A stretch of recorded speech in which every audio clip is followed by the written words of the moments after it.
Today we are going to learn about quality by design. What do you mean by quality by design? What is its use and how can we get a quality product by using this quality by design methodology? Okay, I will be dealing this with in a short form. Okay, I will try to give you overall information in a concise way. Okay, we will try to see that. So quality by design. So what do you mean by this? I just read out the definition. The definition says a systematic approach to development that begins with predefined objectives and emphasizes product and process understanding and process control based on sound knowledge and quality risk management. What do you understood? Nothing. So we try to see one example. We'll take an example. We'll try to see that, and after knowing about the example, then again we'll come back to the definition and we'll try to recreate the definition. So definition can't be beheaded, it can be created. Okay, just you need to know, you need to have the sound knowledge of the concept which is going on behind the any topic. For that, so let's start with an example. So before going to this QBD, before going to this QBD,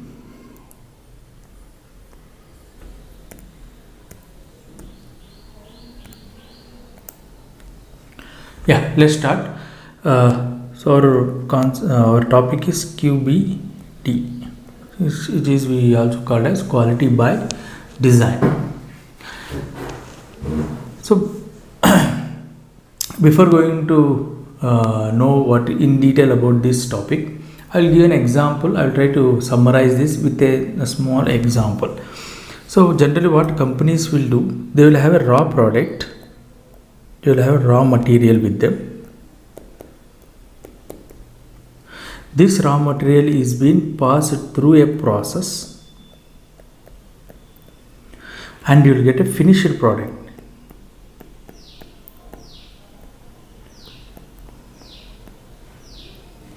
You'll get a finished product. Then what previously what they used to do is they used to take the raw materials, they pass the raw materials through a process and they try to get the finished products. Then to know the quality, they test the finished product for quality checks. So for the purpose of quality, they test this product.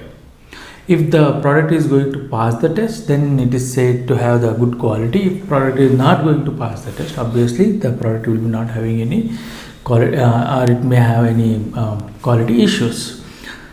Now the problem with this approach, this approach is you don't know if at all there is a lacuna in the product quality.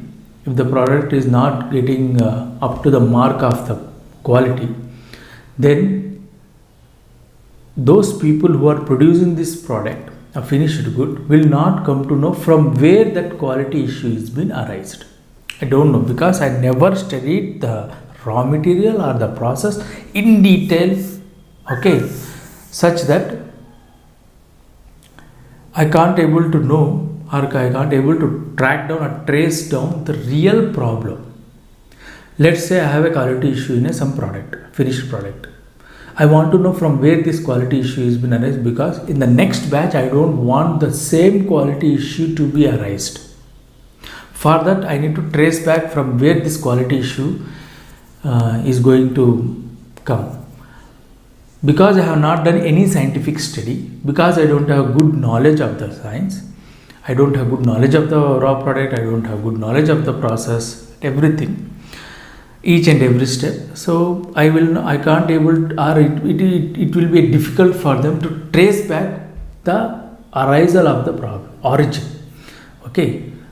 From where does this problem is going to get origin or the quality issue? It is difficult for them to trace back. This is the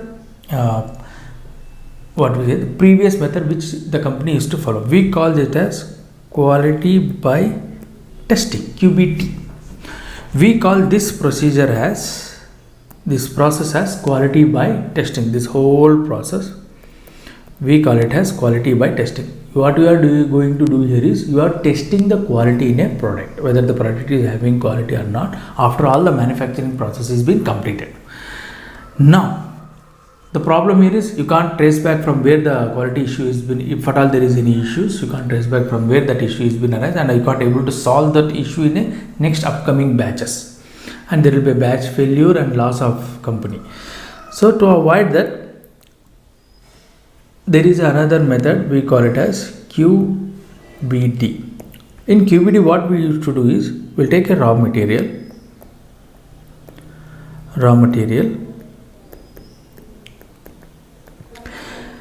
Let's say I have 1, 2, 3, so on raw materials. So let's say I have a drug, I have excipient 1, excipient 2, so on.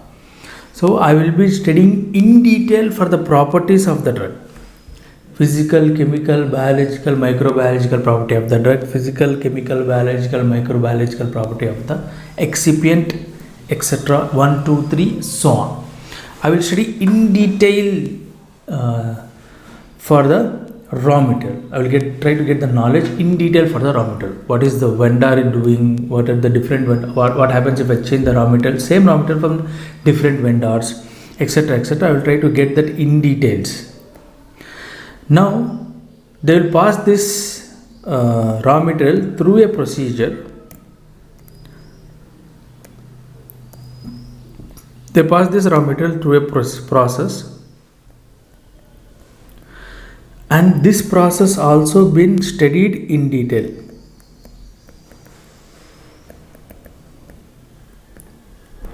So you are going to study in detail about the process. Like let's say we are manufacturing tablet. What is the rotation speed? What is the effect of the rotation speed on the quality? Okay, what is the effect of your punching force on the quality? Okay, what is the effect of drying time for the granules on the quality, etc., etc., etc. Okay, these all are the process. Then we'll get finished product.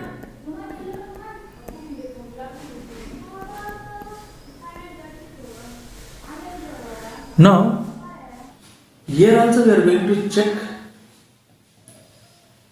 quality, but because we have done so much work before producing the finished product, obviously there is a less chance of your finished product to have any quality issues.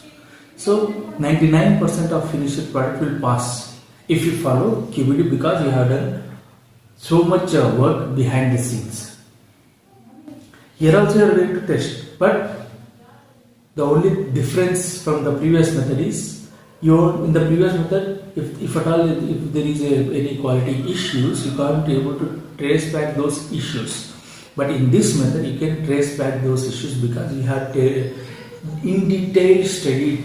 Okay, you have studied the process or the materials in detail such that you can trace back from where this quality issue has been arising, and you can in the next batch you can rectify that problem. Okay, exactly how we are going to do, what we are going to do, we will see in the later stages of this. This is called your QBT. In both the cases we are testing.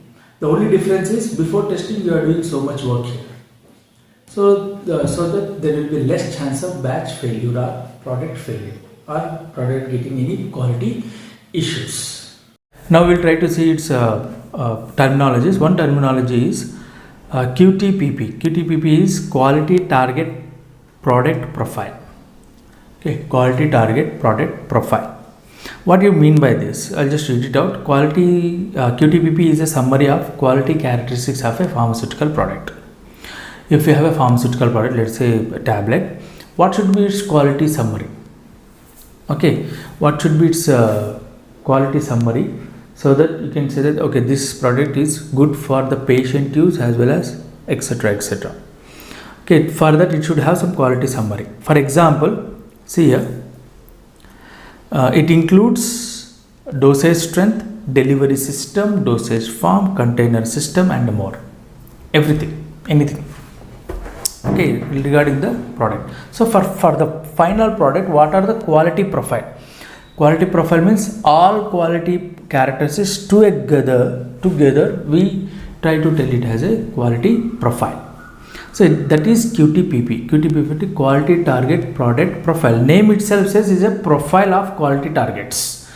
So hardness should be this much, drug release should be this much, tablet dosage form should be tablet, or it should be dosage form should be tablet, or it should be any parental system, or you can say disintegration of tablet should be this much, within this range. All together we call it as a profile of a product, quality profile of a product. Then we have another terminology, CQA, critical quality attributes. Okay, what is this critical quality attributes? It says CQA applies to any physical, chemical, biological and microbiological property or characteristic that must be within the limit or range to ensure the pharmaceutical product meets the required quality standard. Okay, what do you mean by this?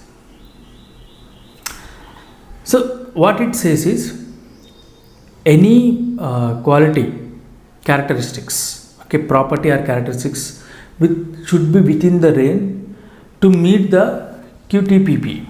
To meet the QTPP, the CQA should be within the range. The CQA can be a physical characteristic, it can be a chemical characteristic, it can be biological characteristics. So it should be within the range to meet that quality profile. That's what this thing is saying. Okay, to meet that quality profile, the CQA should be within the limit. Okay. Example, CQA identification typically takes place during the first stage of validation.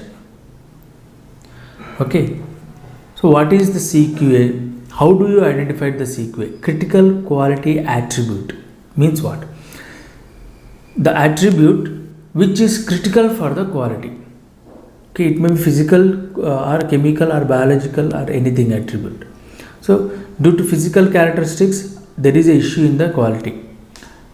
Due to mechanical characteristics, there is an issue in the quality. Due to chemical characteristics or biological or microbiological. Okay, the product, what is the thing which is going to disturb my quality in the product, which is very critical. The thing which is critical, let's say physical property of a drug. The physical property of a drug, let's say melting point. So melting point, if it is not within the range, this melting point of the drug may cause problem in the drug stability in final product. If the drug is not stable in the final product, then gone, there will be a quality issue. So this melting point, which is a physical property of a drug, is very, very important. One of the CQA, critical quality attribute, to be noted, so that you should not get any problem in the final product. That's what this is saying. Okay, so we'll try to see with an example what is the critical quality attribute and everything. Next we have critical process parameters. Again, the CQA will include CMA and CPP. CMA is critical material, I will try to write it. Okay, your CQA, critical quality, can be divided into CMA or CPP. CMA is the critical material attribute.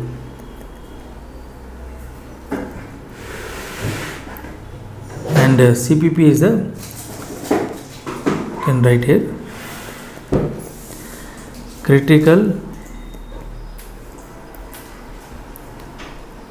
process parameters. So CMA is a critical material attribute. What is that material characteristics? Maybe it is physical, chemical or biological, which will be causing problem in final quality profile of a product.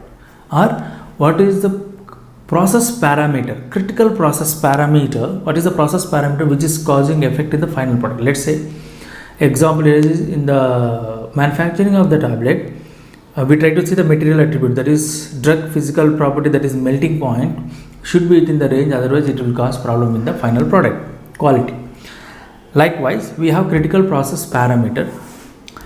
While manufacturing tablet, if the drying time in the granulation phase, when the tablet is in the granulation phase, if the drying time is not controlled properly, obviously this drying time will have effect on the hardness of the tablet. In turn, that hardness will have effect on the QTPP. That is, one of the QTPP is your release of the drug. If the drug doesn't have any hardness, the release will be affected. If the hardness will be affected, obviously the release will be affected. Hence, there will be whole problem in the quality. So to avoid this, we should know what is a critical process parameter. Not all the process parameter are important, but what is a critical one? Just by changing something in that critical process parameter, the whole quality is being affected. So I want to avoid this. So those parameters we call it as critical. It is critical, very important for us. That's what it says. So to go further, we'll take an example and we'll see what is QBD. Let's say I want to manufacture a tablet. Tablet manufacturing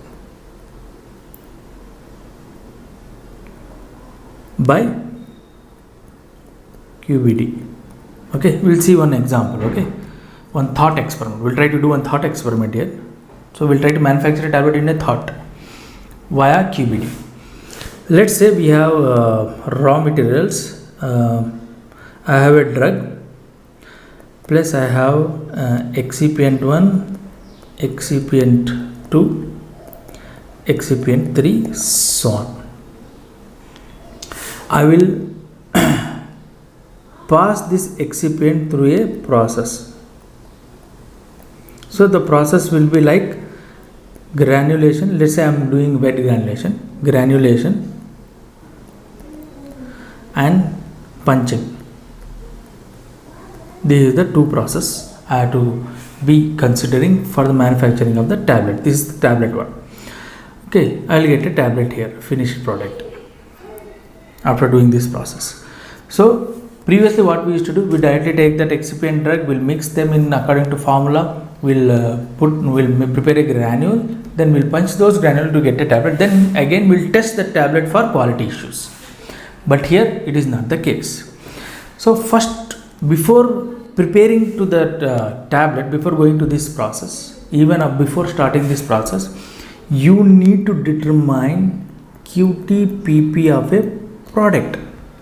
Let's say QTPP here is drug content, dissolution, disintegration,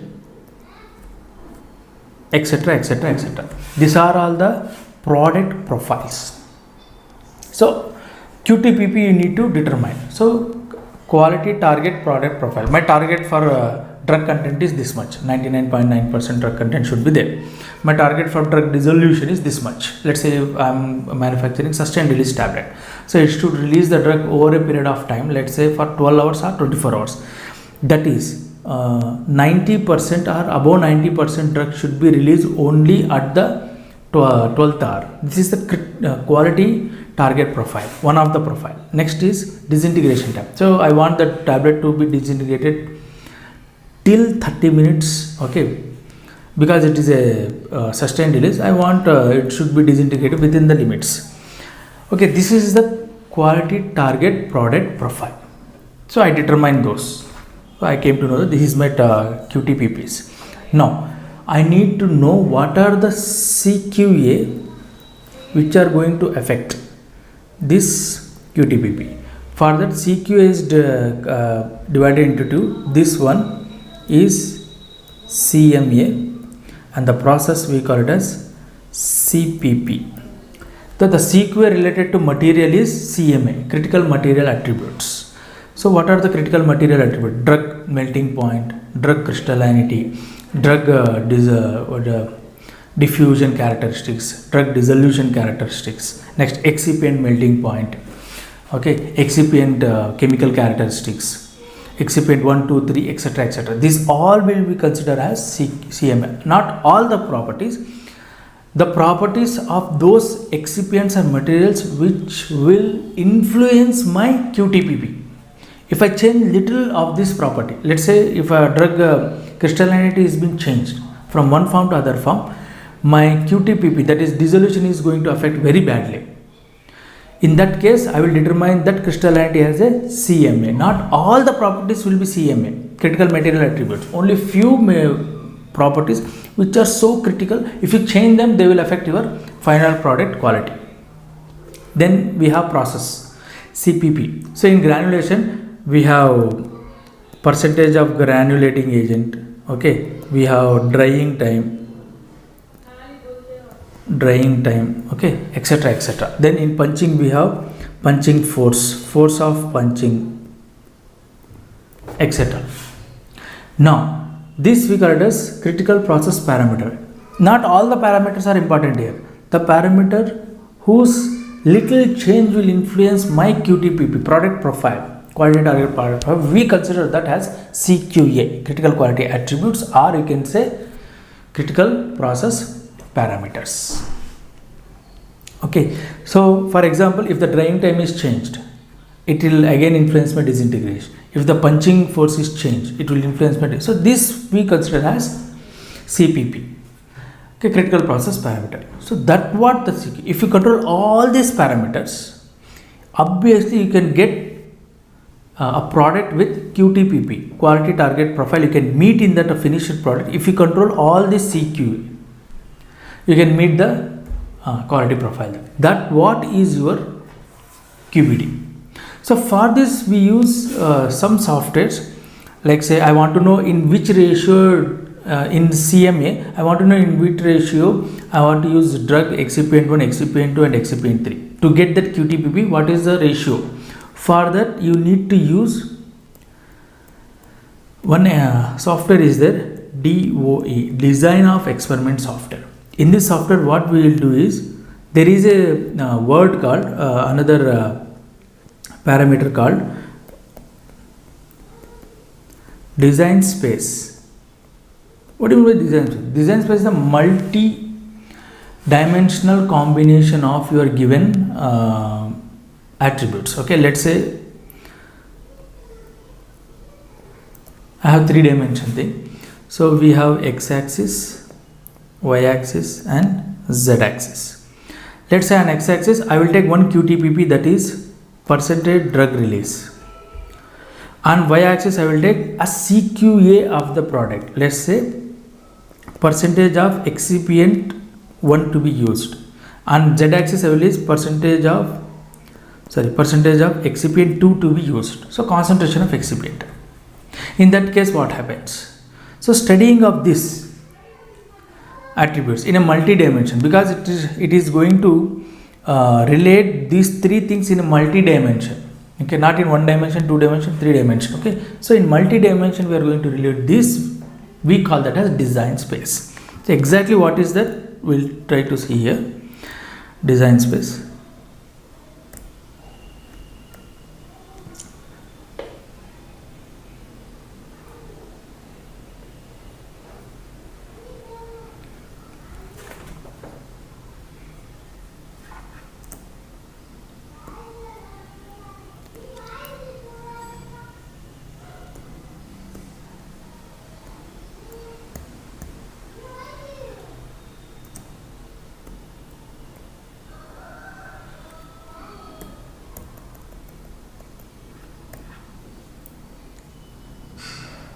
So exactly what is the design space? We'll try to see that. Yeah, what is the design space definition says? The relationship between the process inputs like material attributes or process parameters and critical quality attributes can be described by the design space. How? So it is a multi-dimensional combination and interaction of input variables and parameters. Exactly what is this? We'll see. It is a multi-dimensional combination of input variables and parameters. Let's say we take other example. Input variables and parameters. So I want percentage drug release should be this much on x-axis. Input variable I will take drying time. drying time of granule on y-axis. Then I will take on z-axis I will take percentage of excipient 1. So we are going to see the effect of your percentage of excipient. If I go on increasing the concentration of excipient, what happens to the dissolution? If I go on increase the drying time, what happens to the dissolution? If I increase both excipient and drying time, what happens? At what particular ratio of excipient and drying time do I get a good percentage drug release which is required for me? I said my tablet is sustained release. I want above 90% drug release at 12th hour. At 12th hour only I want above 90% drug release. That is my QTPP, quality target product profile, one of the profile of the tablet. So to achieve that, we try to see the multi-dimensional combination effects of your process parameter. Process parameter, this is CPP. Percentage excipient, this is again CMA. The both together we get CQA, and this one is your QTPP. So what happens then? That's combination, that effect we got it as design space. By using those softwares, we'll try to know what it exactly does. To get this idea, what is design space, I will show you one diagram. See here, process terminologies for this. Okay, design space is considered with input materials. It includes input process parameters. I said CMA is input materials, CPP is process parameter. Together with the process, we call it as design space. Then we have critical quality attributes. What is the critical attribute? Quality output materials. Okay, output material, product or intermediates, anything. What the quality it should have. So what is that which is affecting those quality of output materials? Next we have process measurement and controls. Everything which you are going to control, we call it as process measurement and control. So that what I am going to explain. I am intended to explain here. Okay, so that what is your QBD. So just remember, QBD means what? To explain again, to summarize this, what it says is, previously we used to have raw materials. We put the raw materials through a process and we will get a finished product, and we used to test the finished product for its quality. If it fails, we don't know from where that quality issue has been arised.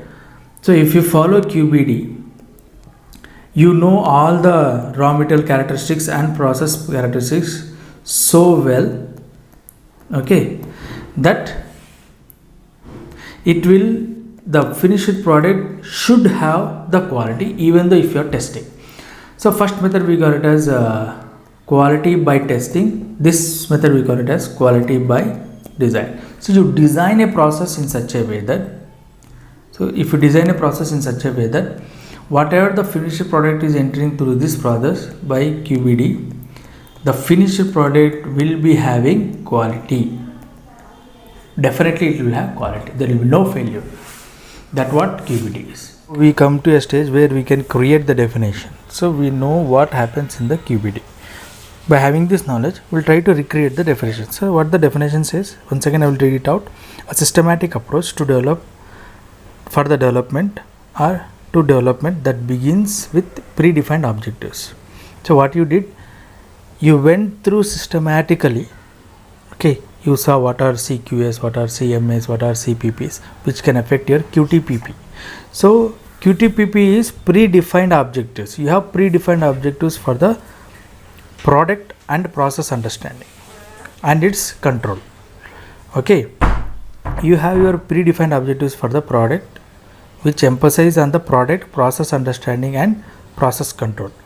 So what should be my product qualities? How can I control the, how can I understand the process, and what are the controls for the process so that I can achieve the quality for the product?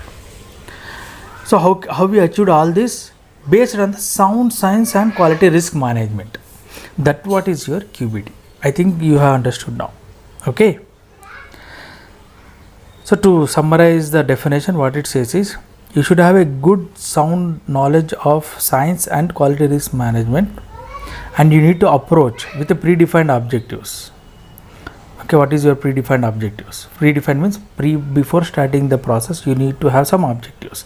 That those are related to quality obviously, and emphasize more on what? you should have predefined objectives which would be emphasizing more on what product, process understanding and process control. Okay, that what is your QBT set.